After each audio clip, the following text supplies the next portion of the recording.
Gamers, welcome. We're gonna be casting a tournament. They actually reached out to me and they said, hey, would you like to cast this? You know, it's happening, well, today. And I was like, sure, would love to, thank you. So this is the group stage results. You can see MarineLord and Voldemort advance. MarineLord 3-2 versus Voldemort. Voldemort almost took him out.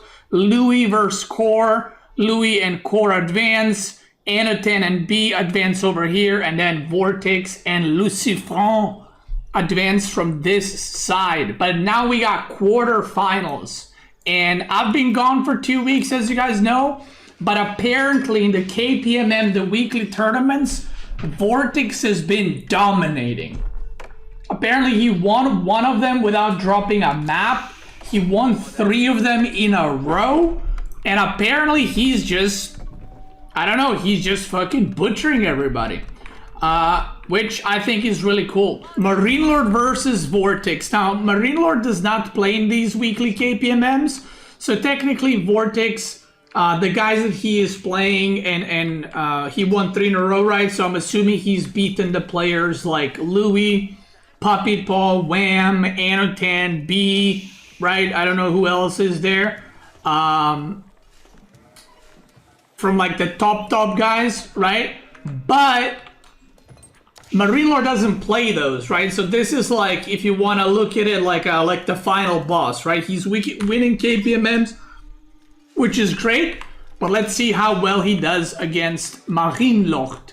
So MarineLord got 10 sheep. VortiX, I don't know if he actually dropped off sheep already or not, but MarineLord got 10, so I'm assuming VortiX already got 5 dropped and then is now dropping off 5 more. Now, this cast is not going to be the cast that you normally see where I go, okay, he is aging up with Dome of Faith, and on the other side, we are going to see Knights coming out. You guys know I like to do different type of casts. You know, I like to analyze the small things, call out some really interesting things or changes that I'm noticing and stuff like that, and some really cool moves. So yeah, I'm more into explaining what the players are thinking, or what's new, or maybe what someone is doing that's new in the meta, or what's changed, and so on and so forth. So far we got Dome of the Faith, which is pretty standard. 15 sheep. Yeah, so MarineLord got exactly 10. Okay, MarineLord got 12 sheep, because you start with 5. So MarineLord got 12 sheep, VortiX got 8. So it is what, actually I don't know if VortiX got 8 already, or is there 3 more sheep somewhere? No, I think that's, it's 8 to 12, which is reasonable. Now VortiX did open with Wheelbarrow. So that's interesting. Now, opening Wheelbarrow doesn't mean that you will go pro scouting. And it doesn't mean that you won't go pro scouting. So it's not that big of a tell. It's been very popular for a while to open Wheelbarrow with French and JD in Dark Age. But I would not be surprised if VortiX skips pro scouts. He is going to go for it. The reason I said I wouldn't be surprised is because this deer pack and berries, he could just like put a tower, double tower, defend this, and then just gather here. And then MarineLord side, both of the deer packs are in the same spot, and that's what you usually don't want when you're pro scouting, because you prefer for deer packs to be spread out. You want like one here, one here, one here, one here. That's the perfect case when you're pro scouting. So MarineLord is immediately going to go for pro scouting to his deli, which is obviously going to take a while longer. He's actually going double mill, and he's opening Spearman. Okay, that's interesting. Okay, so I'm going to give you some intel. I haven't practiced with VortiX for a month or 2, right? But I'm going to give you some intel that I know about VortiX from long time ago. So VortiX and I practiced this matchup actually quite a lot, and French is favored in this matchup, okay? Deli is still a very good civ, but French is very good into Deli, and if played properly, in my opinion, when players are equally skilled, French should always, like almost always win. Like, it's not a free win, It's a very hard matchup still for French. You got to play really well. But I think in the perfect world, as in both players are playing like perfect kind of thing, French should win IMO. So this is what's interesting, what's already happening that I'm mentioning. So both VortiX and I agreed that opening Spearman with Delhi is not good. Now, maybe VortiX changed his mind. Obviously, MarineLord is doing this. But if VortiX did not change his mind, I think that... I'm going to pause here for a second. This is actually very important. This is one of those things that I'm telling you, giving you insight in players' minds. So, assuming that's correct, VortiX thinks that opening Ghazis is the way to go. And you can see that by VortiX opening with a barracks. And he made 2 spearmen, and then he saw that it's barracks from MarineLord, so he stopped making spearmen. Because Ghazis overwhelm French knights early on, so VortiX is going for spearmen to cover for pro scouts. But because MarineLord opened with spearmen, this barracks is wasted, so VortiX is transitioning into archer ranges immediately, and he stopped the spearman production, and now MarineLord is going to Ghazi Raiders. So for me personally, I don't like the order that MarineLord is doing stuff in. It might catch VortiX off guard, but generally, like I said, when VortiX and I played a lot together, we kind of got to a conclusion you always want to go Ghazi Raider opening. Okay, that's going to be Dead Villager. Good start. Getting a villager this early at pro level is very big. And it should not happen, to put it that way. So you can see VortiX is not making spearmen. That's why he's not making spearmen, by the way. Yeah, I am not a big fan of MarineLord's opening. MarineLord has his own way of playing for sure. Like I said, he plays a bit more defensive style. Like, he loves mass infantry type style. I just don't know if this is gonna necessarily work against someone like VortiX that's super aggro and that will punish your mistakes. Now, MarineLord's army was just here, so I don't know if VortiX saw Ghazi Raiders because he's going back into spearman production. He's going back into spearman production, so he just saw Ghazis in the middle. So VortiX and Lucifron were kind of known for this style, which is called like a 1-1-1. Basically, you go barracks, stables, and you go for archer range. So you go all 3 types of units. Now, why is this good for French, and why is this French favored? Oh my god, he kills the prelate too, or the scholar here. So only 1 sacred site so far, even though he went spearman opening.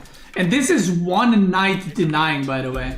So this spot right now, I wouldn't call it too great for MarineLord, because he opened spearman to counter knights, and he lost a villager, lost a scholar, and only got 1 sacred site. So I would not be too happy with this. So VortiX and Lucifron kind of, I don't know if they invented this style, but they played this style way more than anyone else in this game that I know. Okay, like literally anybody. They were doing this like a year or 2 ago. So yeah, and I think if the reason why French is obviously better in this style against Delhi is because Delhi has Ghazis, you have knights. And you can see MarineLord actually stopped making Ghazi completely. So he's just gonna go archer spearman, which is, like I said, kind of MarineLord style. So he likes to play very heavy infantry. But this army from MarineLord just looks really bad right now. Like, I'm talking quality-wise, this will absolutely destroy this. So he's gonna try some raiding. VortiX is still making spearmen because he doesn't know that MarineLord is back into Ghazi. Okay, so a little bit all over the place. He's making 2 more. Probably wants to just raid with them and control the map with infantry. But this is, like I said, the longer this game goes, Knight Archer will just be better. They outscale, okay? So we'll see. Military upgrades, 1-1. Ranged attack is already in. Ranged attack and armor, and only +1 armor is done. And VortiX is going to be engaging. Okay. Good target fire. These spearmen are actually not going to be useless. They're going to actually tank a lot of damage from the enemy spearmen. So even though there's no Ghazi here, he's going to tank a lot of damage. Look at that. All these spearmen are attacking the enemy spearmen, and this it looks like it's just going to be a mop-up. All the spearmen from MarineLord are going to die. And the Ghazis are trying to deny Pro Scout. Obviously, VortiX got all the Pro Scouting on his side. The 5 villagers in this tower that I don't think are gonna get out alive. Or VortiX jumps on them, loses the charge and couple. Okay, he's gonna save couple. There's like no spearmen here, by the way, for MarineLord. Yeah, 0 spearmen. This is terrible. It's just pure knight against some Ghazis and archers, and this might be lights out actually. Yeah, that is. Yeah. That is just gonna be a complete destruction. Literally. Yeah, and MarineLord is gonna call it. Wow. Wow. That was, I gotta say, was a very good example of why we don't open Spearmen into French, by the way. Even back in January, when I was practicing really hard with VortiX, we played that matchup so many times, and we tried so many things that we were just like, the Spearman opening, I feel like is just a disadvantage. Like it's never good. It never turns out, like in your head, it's like, okay, he's going Pro Scout, so I should go Spearman, but it doesn't work out like that. And in that game, you could kind of see it why. Now, next game is gonna be Byzantine versus Malian. Now, this one, I feel like is a little... Okay, MarineLord's... Okay, there's... He turned the stove on and he's cooking something. This matchup is kind of split in terms of who is favored. I know some people that think that Byzantine is favored, and I know some people that think Malian is favored. I think it depends a lot on the style of the players, I would say. How Malian plays and how Byzantine plays, but I've seen both sides win. It just depends, I think, who's maybe more comfortable with the matchup. Now, we're not seeing the stone opening, which already leads me to believe he went double house, right? The reason he went double house is so that he can afford the cistern.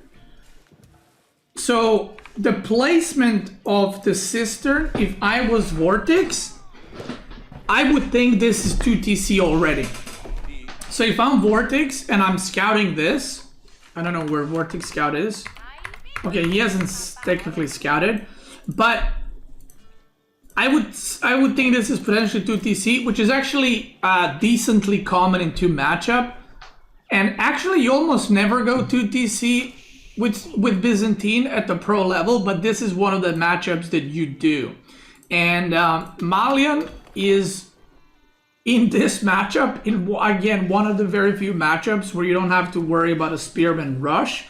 So it's like good for both, you know, like it's good for Malian because you don't got to deal with the spearman rush and tower rush on your gold, but it's also good for Byzantine because you can go 2TC. So it's gonna chill for both. Like neither player is like stressed that something's gonna happen at 5 minutes and that you're gonna lose or something like that. To an age up, this is 2TC, guaranteed. Yeah, this looks like 2TC to me. Yeah, that's 2TC. So from the positioning of the cistern, it technically could have been just for gold and food, but the fact that stone is there too was very, very convenient. So he is just chopping enough wood to make a mining camp, and then he's gonna chop this and then make a lumber camp. So this is gonna be a 2-town center, and the fact that he's aging up with 2, if VortiX came here and now so age up with 2, he would immediately check the stone because that's a standard thing. So now, if I'm VortiX, you have 2 choices. So MarineLord basically is dictating the tempo, which is I'm going to TC, right? Like because you have to start the 2TC process first before you do the Malian cow boom process, if that makes sense. So MarineLord is saying, I'm going to TC, and VortiX now has a couple of choices. He can do some weird cheese like Castle Rush, Freeborn Warrior Rush. With Pro Scouts, he can do Pro Scouts into an all-in. He could do 2TC into Cow Boom, which I almost never see anyone do. What I'm suspecting is that VortiX is going to do is perhaps stable into couple of scouts to pressure into Cow Boom, like very greedy Cow Boom, because that's what I would do. And it's a very good way to make your opponent uncomfortable, and it's a very good way to pressure your opponent without actually making too much. And the fact that he has 8 on food kind of says that, but he also has 1 on gold. VortiX has no mill though, which I don't know if that's intentional. Yeah, he's getting scouts, so this is definitely going to be a... He must have forgotten mill. Yeah, I mean, even if you want to make stables, I still think you can get a mill. I think he... Okay, I can't say for sure, but I think he forgot mill. Because if you are going cow boom, you're supposed to start with wheelbarrow. But he might go pro scouts. Like I said, we don't know. We'll see. We'll see what his options are, but he's got plenty. And one of the good things about this is VortiX is you can cow boom like the most greedy way possible with 0 care in the world, because you know Biz ain't gonna put any pressure anytime soon. MarineLord gets second TC here on the gold. So the only place that VortiX can maybe pressure is gonna be these 3 berries, but there's already berries for Limitane, so not anytime soon. And MarineLord is gonna go full when I say greed, not like, oh, he's being so greedy he can get punished. You can't really punish this, but he's kind of going all out. And what I mean by that is putting 6 on stone, so he wants to get level 5 cistern. And we see cow boom from VortiX with double. Yeah, so this is what I was saying. Both players are opting for... both players are opting for the greediest, basically, possible options. We see wheelbarrow. And this is just gonna be double cow, 5 on food. So he's just gonna, he just made a couple of scouts. Oh, he's making some sofas too, okay. He made 2 scouts and he's gonna make 2 sofas. And with only 5 on food, maybe he's gonna add a scout here or there. But you can see, he's actually still rallying onto the wood, which is a bit interesting. I'm not sure if he's gonna be adding an archer range too. Like, this might be like an archer range follow-up and just trying to pressure. Or he might stop now and go for more villagers on gold. Should probably get specialized pick. He's doing some harassment here, but like I said, it's going to be hard until the bears reach here. So let's see. Is it an archer range? No, it's not. It's a... Oh! Okay, yet 13. You need 12 to... kind of do what you want with these cows to continuously produce, but he already got a pit done. Meanwhile, MarineLord is going to get cisterns up. He's double producing cows. Let's see where the rally point is. Rally point is now onto food. Yeah, he has too much wood. Like, he either needs to make an archer range or he can pull away from the wood. Either work. Look, he's still forcing MarineLord to make Limitane. Like, maybe MarineLord wants to go fast castle or something. But even this small amount of units is just being so annoying. Oh! You don't want to lose a scout as Biz, by the way. Because you don't want to remake that scout from TC. So, yeah. 350 wood. Okay, that is definitely... Unless he puts double archer range down. Yeah, that's a mistake. Okay, that's a mistake. Yeah, that's a mistake.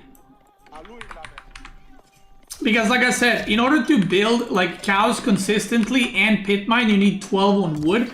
He had pit mine done and he had 14 on wood. So that is way too much. And you can see he's got 430 wood, but you know, it happens, right? Everybody makes mistakes, and that's okay.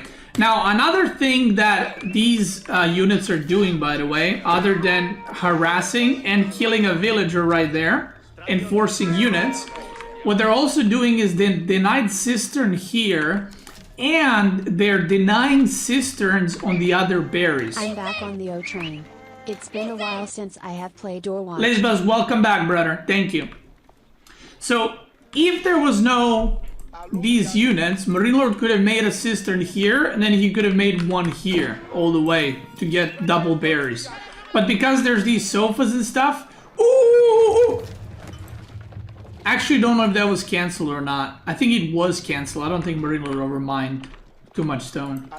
So it was cancelled, but that got closed for a second. So, a lot of stuff basically already happening without much happening. And that's what I love about AoE 4.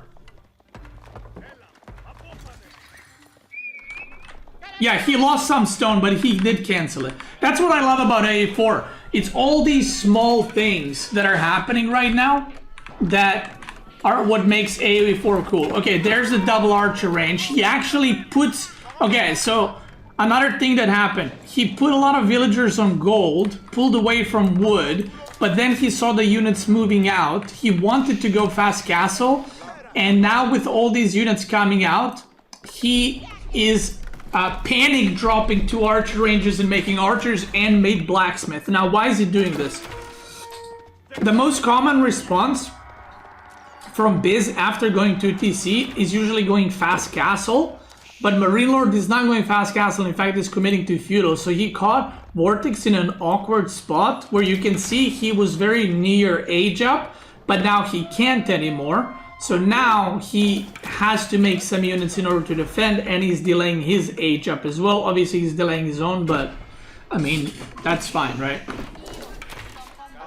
So a lot of villagers on wood. Ooh, the longbows are out of position. Archers are gonna potentially pick off some stuff. Nope, not really. Sofas are getting produced. Second stable, 2 archer range.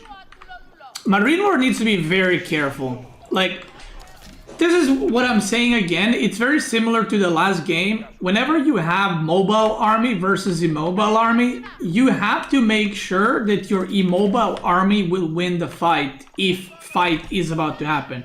If you think there's a chance you're gonna lose, you need to run. Like, this is not the fight you want to be taking as MarineLord right now. You need to run home, brother. Because this army beats this army. And you can see VortiX is kind of playing it safe. Because he wants to age up.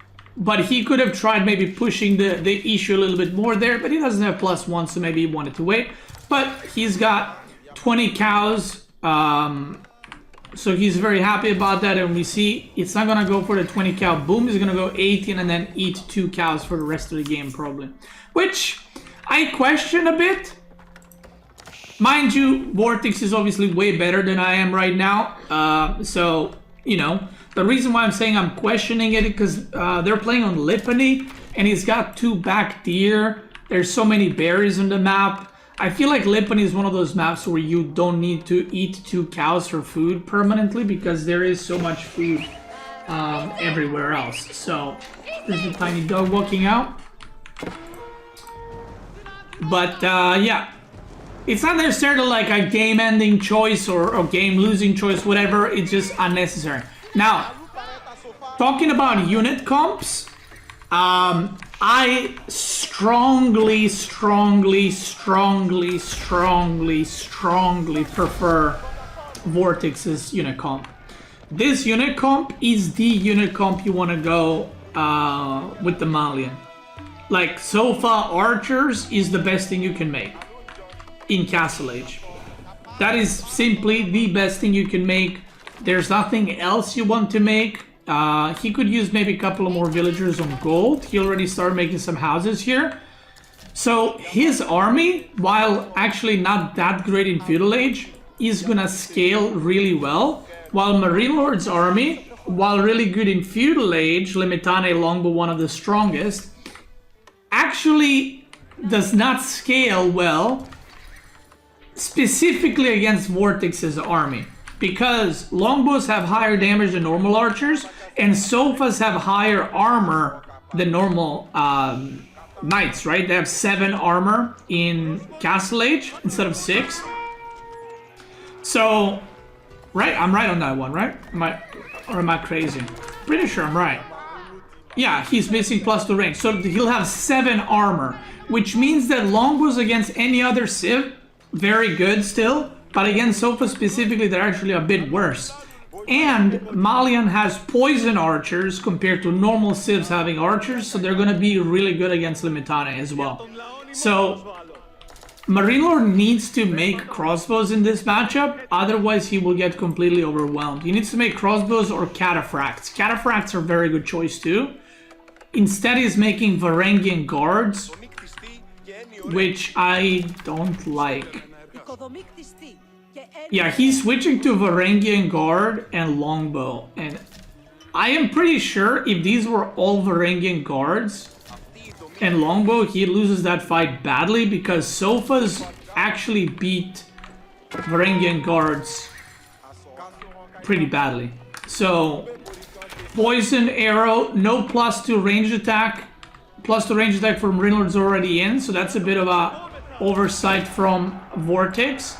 He's got a massive army. This is what I'm saying. You have to be so careful. If your army gets surrounded and you're playing full infantry army, you're gonna get fucking destroyed.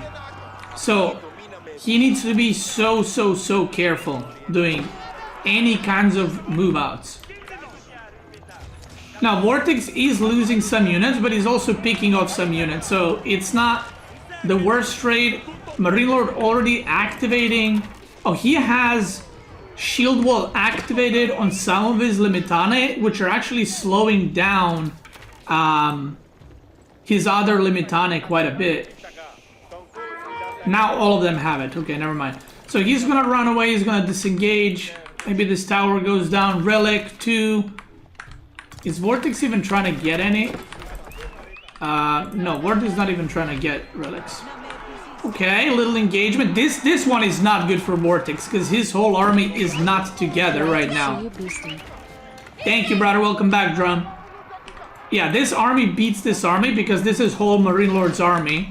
And on the other side, VortiX is losing... VortiX is killing 4 villagers. There's a Mangonel tower that is very annoying for any civ to deal with. And VortiX is just trying to run away on this side. The army supply very even, but again, this army together is better than this army. Something to have in mind. MarineLord is target firing on the archers with the tower, which is very good move. Because it's not going to do as much damage to sofas.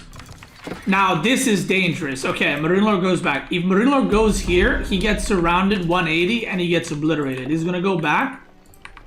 3 relics right now, which is very good. He's trying to get all 5, but he's gonna get 4 maybe. Now, both players have all the upgrades. MarineLord could use Military Academy to improve the production of Golden Horn Tower, but he's pop cap right now, 158. But he is 2 TC, so the supply is a little bit deceiving.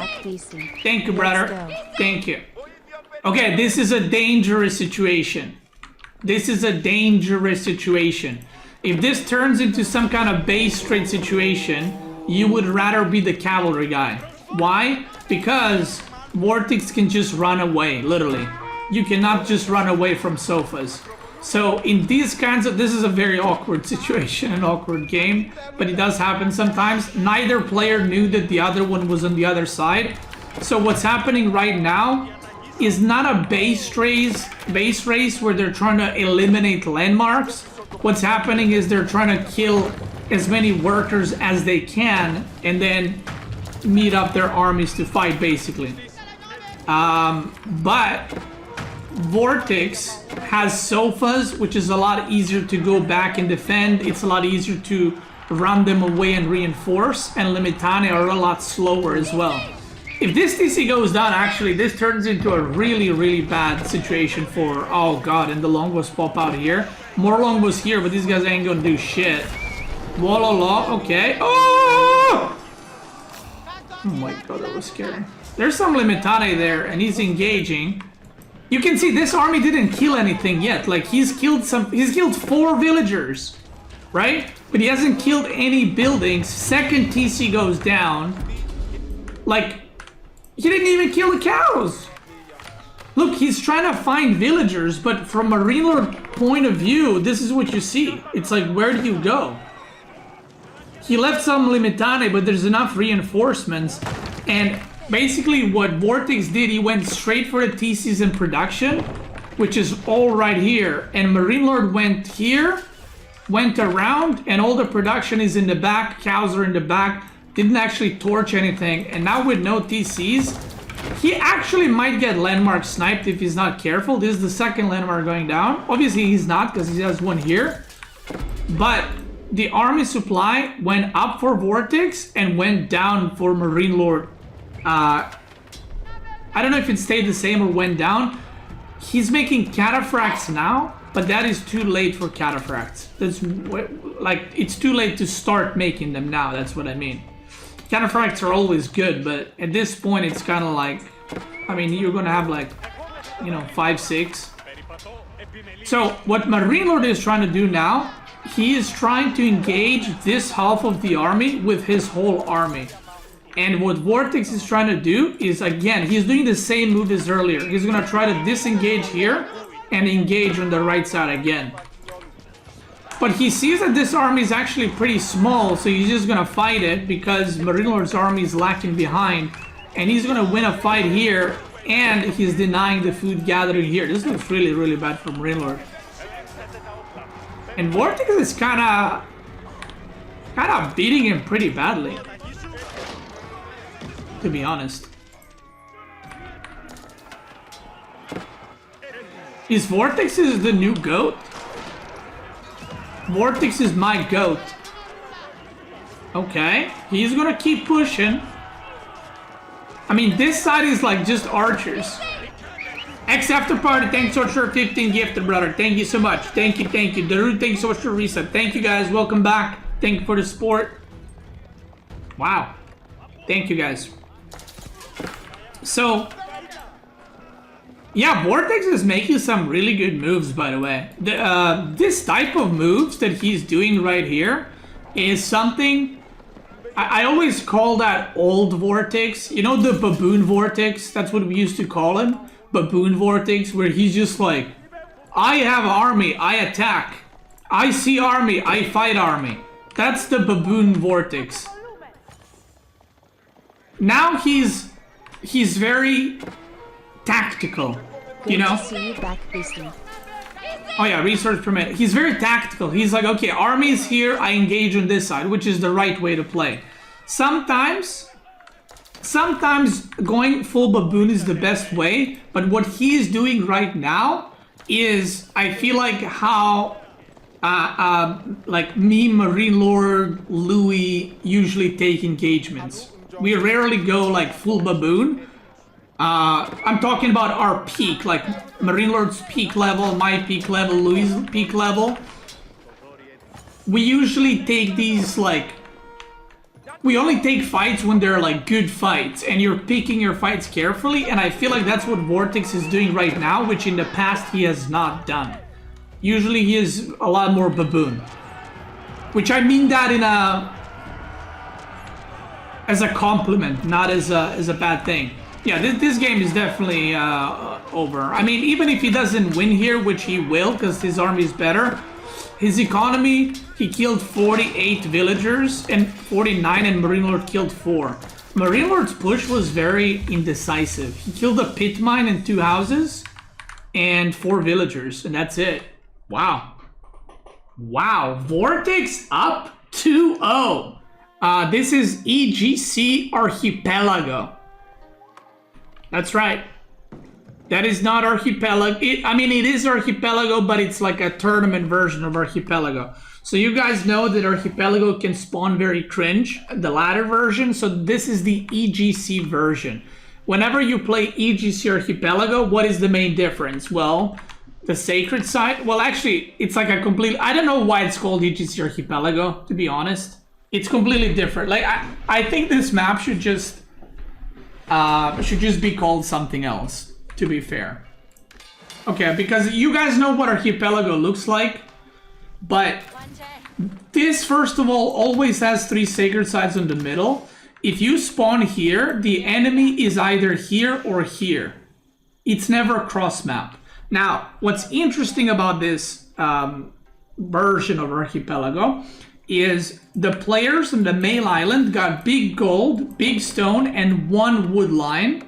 And then you have 6 shoreline fish. And then same thing on the end, and you have a deer pack. Same thing on the enemy side. So that's always the same. The sacred sites are always the same. And then you have these 2 over here that have just crap ton of wood. So the idea is you run out of wood and then you have to go to the other island to get the gold and everything else. Archipelagos are kind of multiple small islands. No, I know, but you know what I mean? Like Archipelago map and then Aegis Archipelago, like no one would ever say this is the same map. Like it's completely different. Yeah, just call it Caribbean, you know what I mean? Like call it Bermuda Triangle. I don't fucking know. But it doesn't look the same at all. Doesn't even play the same at all. Okay, so let's talk about the actual game. We got English versus Jushi Legacy. Now, English is a meme civ, as you guys know, but English on water map actually pretty good. Now, Jushi Legacy, extremely good. So the best water civilization is KT by 4 quadrillion miles, okay? Like, KT is the best water civ, period. Second best civ and third best civ, in my opinion, are China and Jushi Legacy. And then you have HRE, OTD, you have English, you know, whatever else. Japan is actually not considered good map for full water map like this, but for hybrid maps. French, no. So the only playable civs at the high level are China, Jushi, KT, HRE, OTD, and English, okay? Now, the reason why these civs are the best on water maps is because the best water civs are the civs that have the best economy, okay, on land. So the best wood economy is from KT, so it's the best civ. The second best wood economy together with bonus gold from taxes is China and Jushi, so it's them. HRE and OTD have increased gather rates, so that's why they're also good civs. But English is different. Now this is the interesting part. English is completely different. English has none of that. English's economy is actually one of the, I mean, they have no bonuses in terms of economy for water maps. They don't have increased wood gathering, food gathering, or gold gathering. So why is English good? 3 reasons. Number 1 is their ships are 10% cheaper, which is okay. It's good, but it does not compete with Jushi Legacy's economy. Jushi Legacy is a lot better than 10% cheaper ships, okay? They gather way more than that, okay? So it's a nice bonus, but it's not that. Second bonus is that you can do this, what VortiX is doing now, which is you can get an early transport ship and then you go Abbey, and your king can actually be really, really annoying depending on the opponent's spawn, to where the opponent has to maybe make a barracks to defend. And also, this Abbey heals 6 health every 1 second, okay? Which means that if you put your ships here, the Abbey is gonna heal them up real fast. And the third, which is the most important one, is this upgrade right here. This upgrade is the best water upgrade in the game in Feudal Age. It is extremely expensive. It's 350 gold. And you can see that VortiX has 8 villagers on gold. He has 8 villagers on gold not because he wants to get wheelbarrow. He wants to get Admiralty instantly. Okay? This upgrade is what makes English viable and what makes English actually good on water. It's not the king, it's not the 10% discount, it's this upgrade right here. Now, he does not have a second dock, which he needs ASAP, probably here. He needs to start Admiralty. Now, MarineLord knows this, so MarineLord is going to be giga aggressive. Wow, he's going with Horsemen. Okay, this is something I talked about recently. I've noticed a lot of players recently going transport ships and land units to drop off.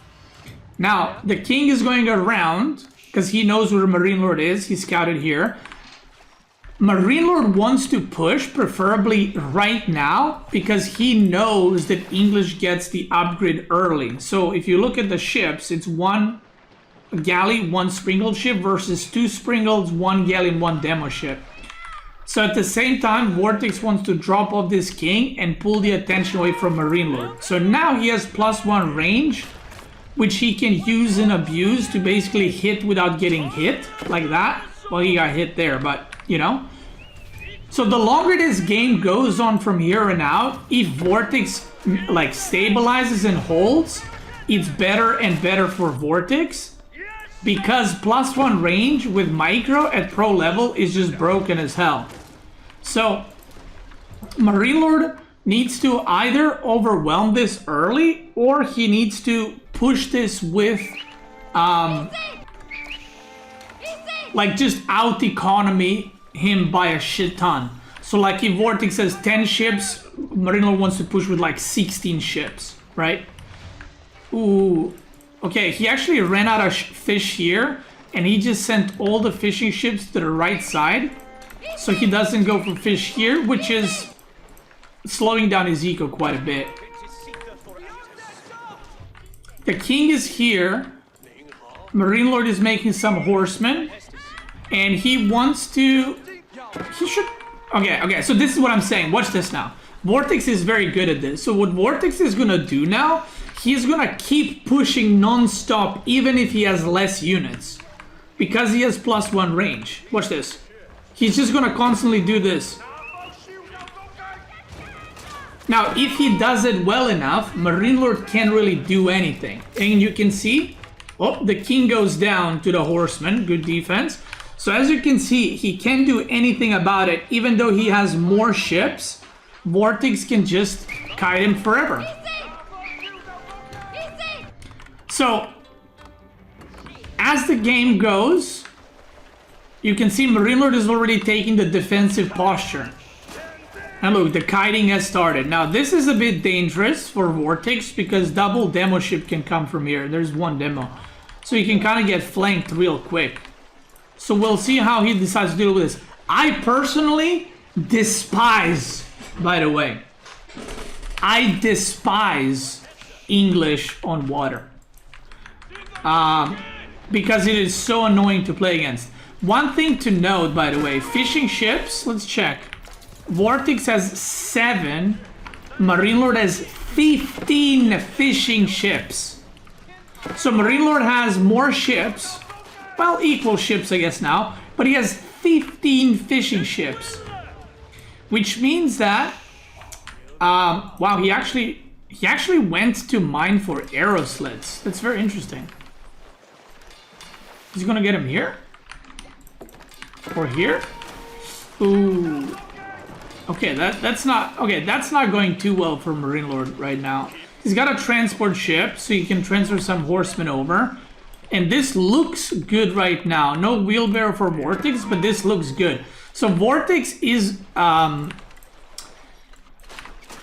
you guys know that VortiX is very good on water, and this looks very all-in from VortiX because he has no interest in adding more fishing ships.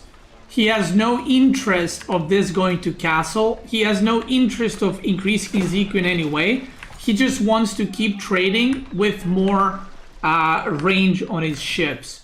And MarineLord on the other side wants to... But that's kind of funny. He remade the king. Oh, he's keeping it in... Okay, he remade the king to defend against horsemen. Okay, I like that. I was going to say this transport ship is still here. So MarineLord wants to delay the game as much as possible and potentially go castle. and regain the advantage. I'm surprised that Vortex didn't pressure this earlier, because killing this earlier is just 2 free docks. We see an engagement right now. Multiple. Oh my god! Okay, only one ship gets hit, and 1 ship goes down. So that could have been a lot worse. He wants to kill this because it has arrow slits on it, so it's very good value to kill it. But he is also getting hit quite a lot. And now you can see this economy kicking in. Look at the eco difference. 600, 330, 1.1k to 850. And then gold, Vortex has a bit more because he's going mass demos now. So MarineLord is having more ships, but Vortex has range. Okay, the horseman dropped off. I don't know how much they're going to be able to do. Oh, I don't... He just keeps getting hit by arrow slits right now. Now the king is out and defending. Oh, the demos! Okay, 2 hits. Oh, that's a good hit right there, boy. That's a good hit. But you know what the problem is? You know what the problem is? He just lost 5 villagers. And he's already 8 fishing ships behind. So while those were amazing hits, see, if this was a China versus Jushi or any civ versus any civ that is equal eco, this is game over. Okay, this would be game over with those kind of demo ship hits. But because Vortex's eco is so much weaker, this is not really game over, because also MarineLord's getting more stone, by the way. So what he's doing is he is realizing I just need to not die, because you can also constantly see how many ships your opponent has. And he's probably seeing not as many as he has. Like, he knows, like, oh, I have 15, and he selects, he's like, he's got 9. So he knows he just needs to hold. I would probably get arrow slits on these 2 even, and just give up this dock completely. Oh, well, this one has arrow slits already, but I would just upgrade arrow slits on these 2.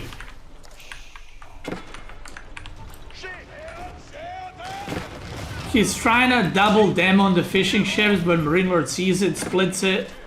Kills 2 fishing ships, but that is not worth it IMO at this point. And you can see the eco is still a lot better. Fishing eco for Vortex or food income is pretty bad. Pretty tragic even. He still hasn't broken this arrow slit dock, by the way. And he's committing to it, but oh my god. He's getting hit so much. Look, he lost 2 Springles and took so much damage because he was focusing the dock, and MarineLord's just gonna remake it and probably just upgrade it again. He actually is floating a lot of resources, which for some reason he's not spending. Okay, now he queues up. He only has 2 docks, which is very little. Arrow slits. There we go. I clicked it for him.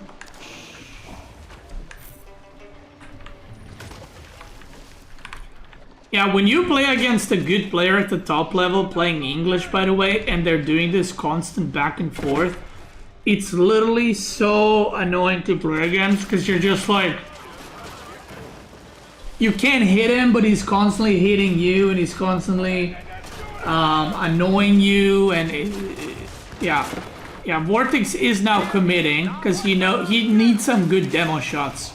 He's committing hard, and if MarineLord messes this up, he can still lose the game.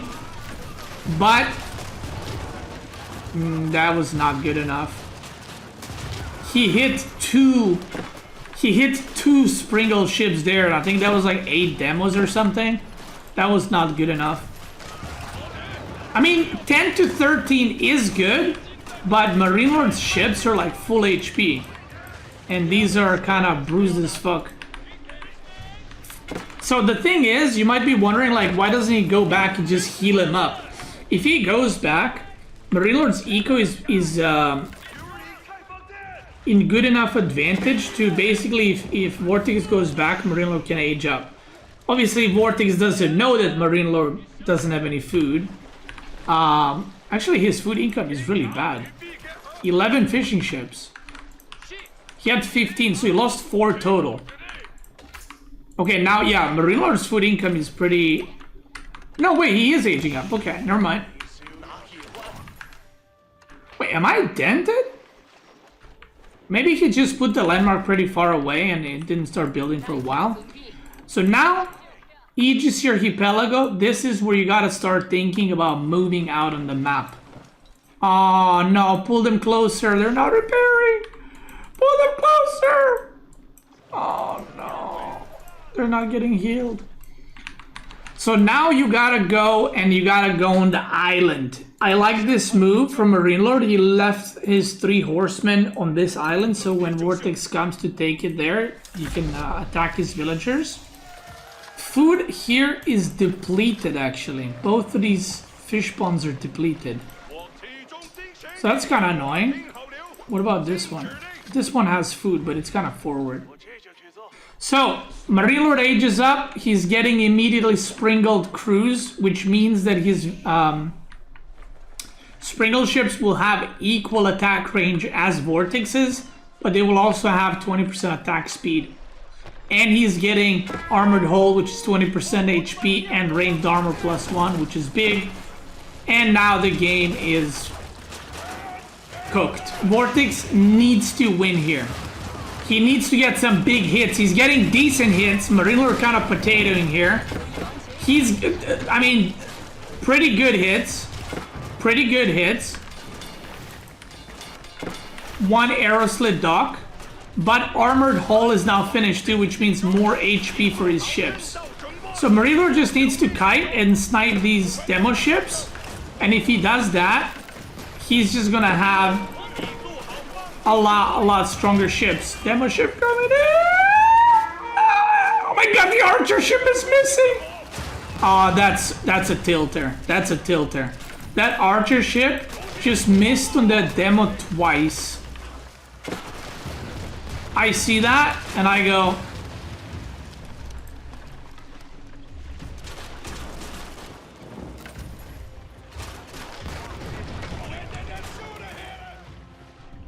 So MarineLord's already here, by the way, which is another advantage, because Vortex is not. He's still chopping this, so he hasn't even started the transfer. Doesn't even have a transfer ship, by the way. He's close to an age up, but... Oh. A white tower?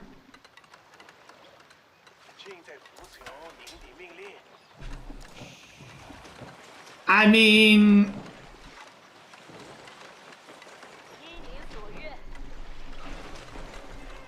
Yeah.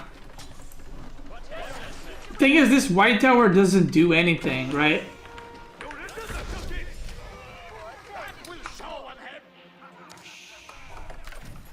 He needs it? Well, he needs it, but it's not gonna do anything. You know what I mean?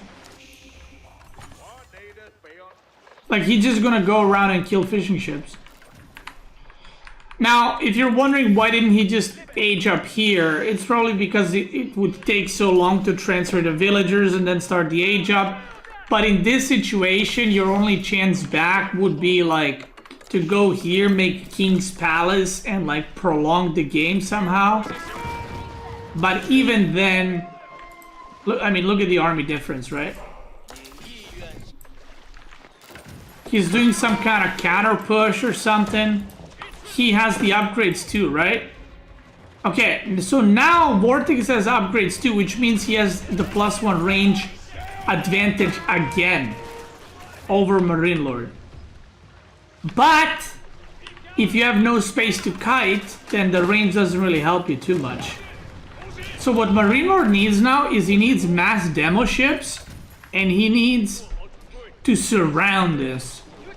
Because MarineLord, now we're back into the feudal age where Vortex has more range and he's just gonna outrange him and just poke him. You see, he's just gonna keep doing that. So what MarineLord needs is a shit ton of demo ships to surround and just kind of explode him. It bought him time.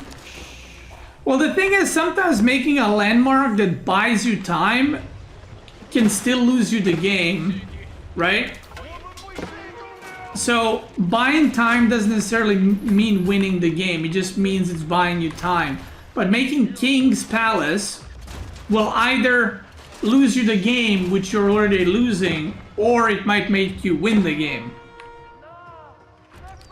Whereas that white tower, what it did is it lost him the game long term or lost him the game straight away. Do you know what I mean? Does that make sense what I'm yapping? AKA King's Palace gives you a bigger chance of actually coming back. But all in all, considering 20 Springles versus 12. 22 demo ships, by the way. Holy demo. I feel like the angle could have been better there for VortiX. And MarineLord's dodging. Oh god, oh my god, oh my god! That was, by the way, like 10-15 MarineLord's demos that just went up in flames. And when the potato settles, keep trying. But look at that. He never transferred all his villagers. No wheelbarrow either, by the way. Oh. Yoink. To be fair, if VortiX managed to get some good demos there, like right here, he could have still won this game. I genuinely think that, considering he was half the fishing ships pretty much whole game, even though he has +1 range, that was still a pretty good game for VortiX. Like, obviously MarineLord played it well, don't get me wrong, but I mean, compare the economies, you know what I mean? Like, MarineLord can go Imperial. MarineLord can still win this? Well, he's ahead, so he's been ahead for a while. So I would hope he can win this. If he can't, there's something wrong with him. Yeah, I mean, he's so far ahead that he's got more ships, more income, and he's aging up to Imperial. And once these come out, the game is definitely over.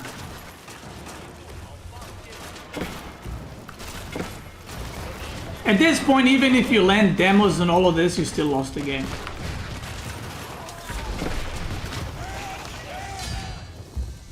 Wow.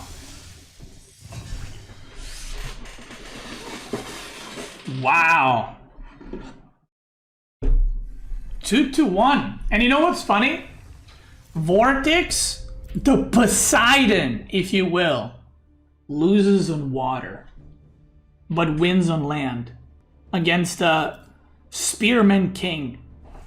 We're jumping into the next game.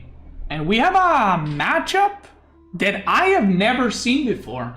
On a map that I have definitely not seen before.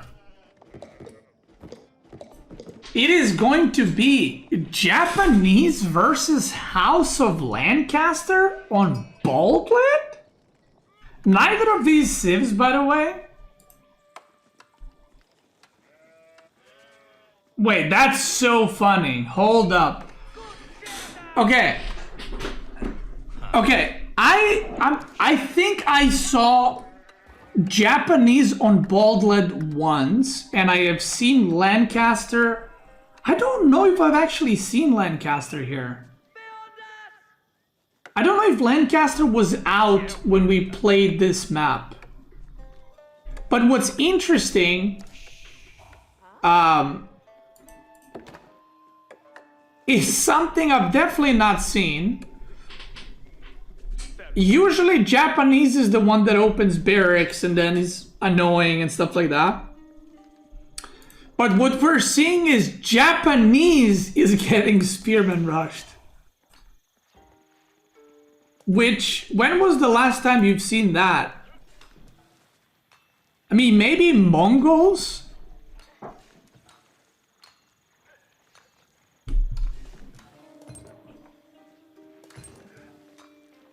Maybe Mongol, but usually the one that puts the pressure on is the Japanese in Dark Age. And if I'm MarineLord here, I would probably be like, what?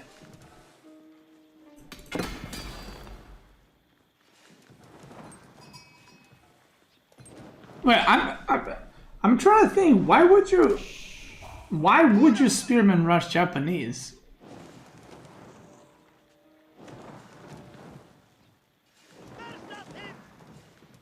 The thing is, I'm pretty sure the Japanese meta. Like, okay, so if you guys don't know, EGC tournament, like the $25,000 tournament is starting next week. So these guys have been practicing for the past couple of weeks probably and preparing builds and all that. So I don't know what the metas are, but I'm assuming the Japanese meta is the same one as at the Steel Series tournament, which is kind of like Yumi, Dark Age pressure into castle. Like, you don't usually go fast castle, so I'm not sure why he is opening spearman. That's the part that I'm confused against. Because if the meta was castle rushing, this is good. You guys think we're gonna see an Abbey build? That'd be crazy.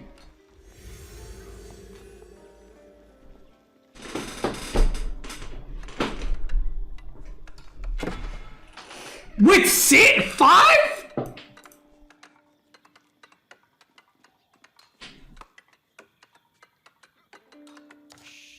It has been the meta recently? Okay. Okay. Yeah, I mean, I've been gone. Yeah, I've been gone.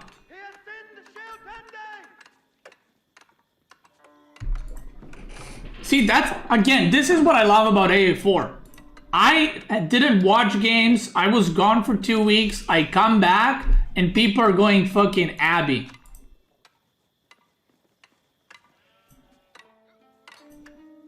Louis did it against US Mongols? Yeah, but the thing is, that was a ladder game, and also Louis plays weird shit, so it's like, I wasn't like, ooh, this is the meta. You know what I mean? It's like, maybe it is, but maybe Louis is just weird.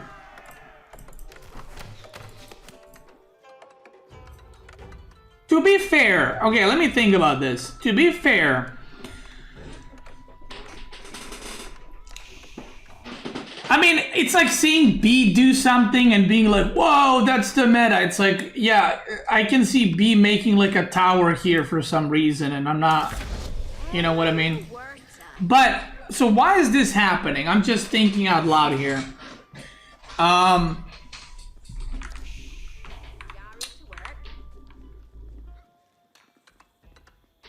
The 9 manners is dead for a while. Like, since the manners got nerfed and Demon Lancers got nerfed, the 9 manners has been dead for a while. Fast Imp has been dead for a while at the pro level.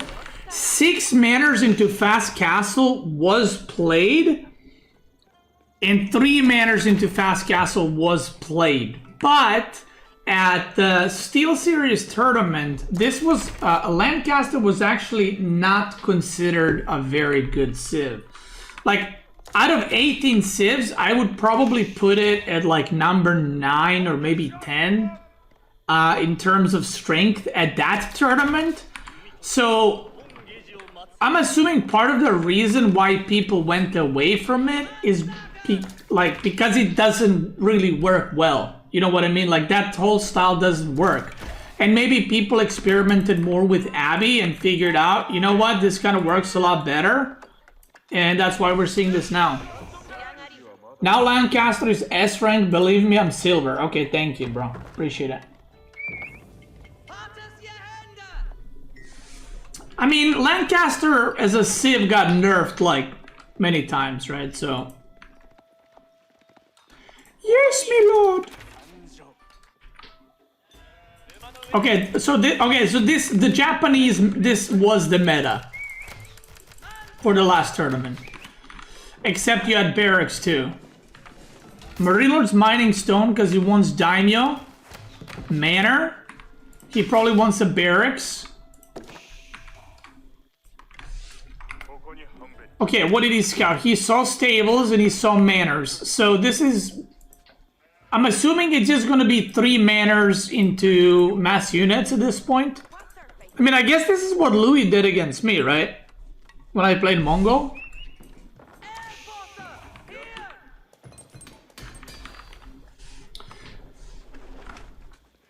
Okay. By the way, this is the, if anyone is wondering, it's in the title. I don't know how to pronounce it exactly, so I don't want to butcher it. Epoher's World Cup Tournament, $3,000. And not duelers, okay? I just want to mention that, not duelers. Actual, real. Real dollar. Why can't I tab? What is happening? Okay, there we go. I couldn't tab without like messing up the screen. First place is getting $1,000. Okay, so that is the prize. So let's see it. This is round of 8, by the way.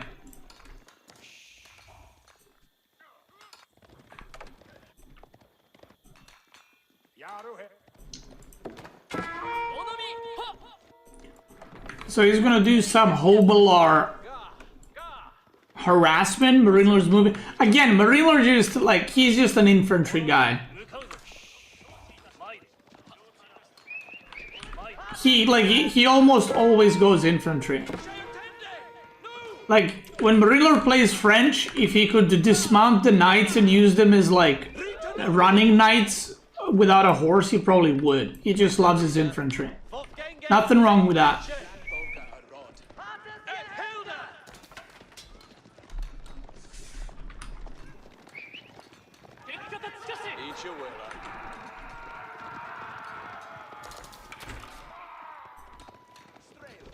Beasty's top 8 player, 100% if he plays, he'd get awards. Wait, what awards? Top 8 player, thank you. I went up from top 10.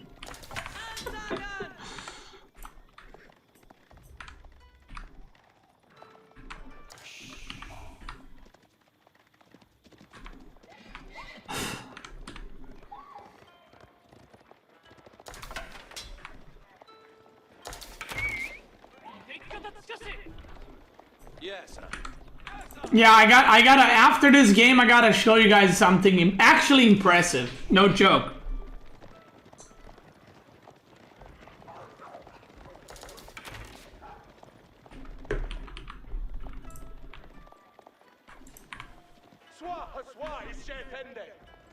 Top 8 at least, if not more.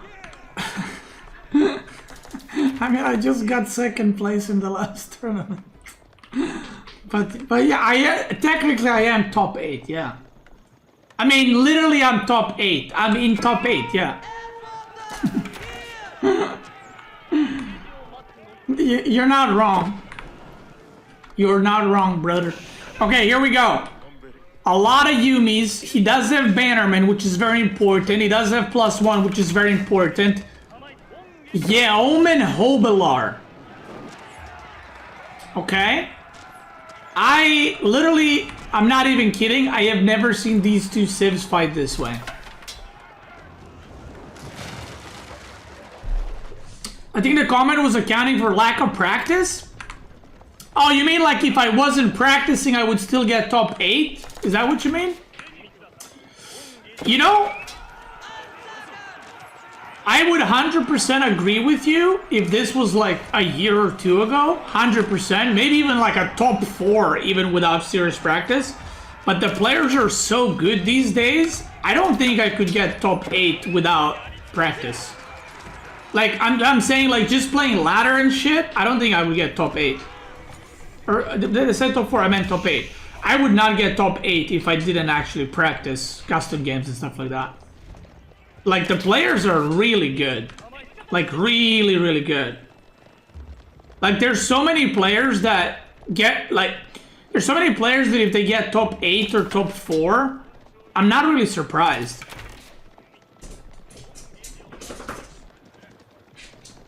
Like, I'm not like, whoa, no way, you know?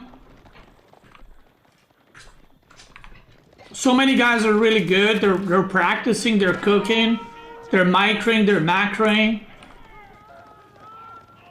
But yeah, I think like, so the EGC tournament I think starts next week.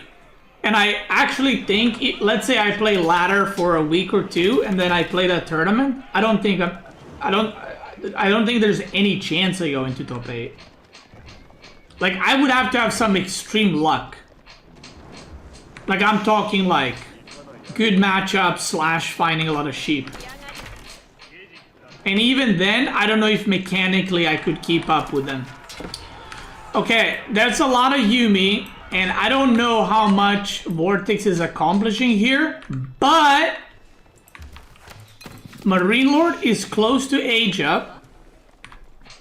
He's got a lot of farms, which is very nice for the food, although not all of them are getting worked because of the harassment. But so is VortiX. And VortiX is going to go with the white tower. That's actually... Okay, well, so... Again, I haven't been here, so I don't know what the style is like from here on out. I mean, if you go the other landmark, I guess you get the Hobelar upgrade, which is really good. And your upgrades are cheaper. But if you go White Tower, I mean, you secure deer, big gold, middle of the map. You get 3 men-at-arms immediately.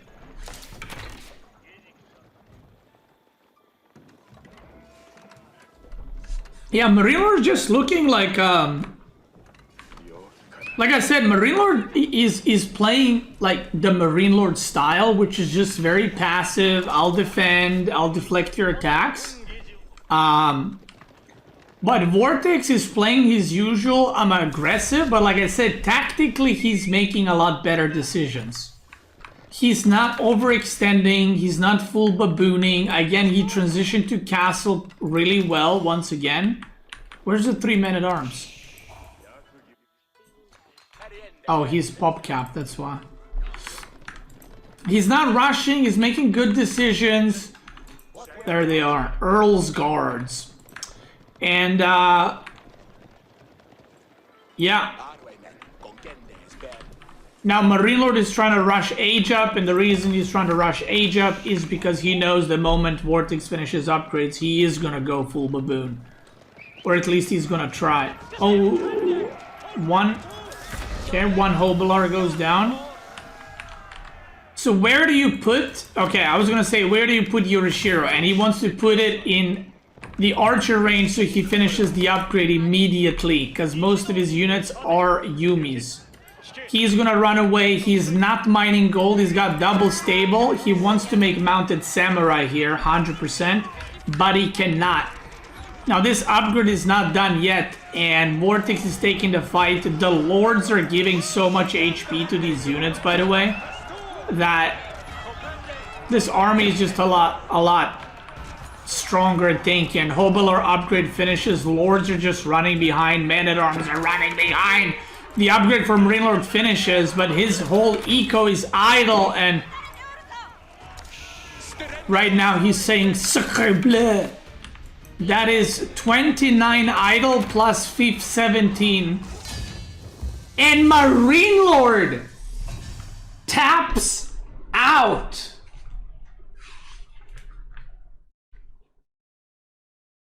The winner of the last S-tier tournament in Denmark.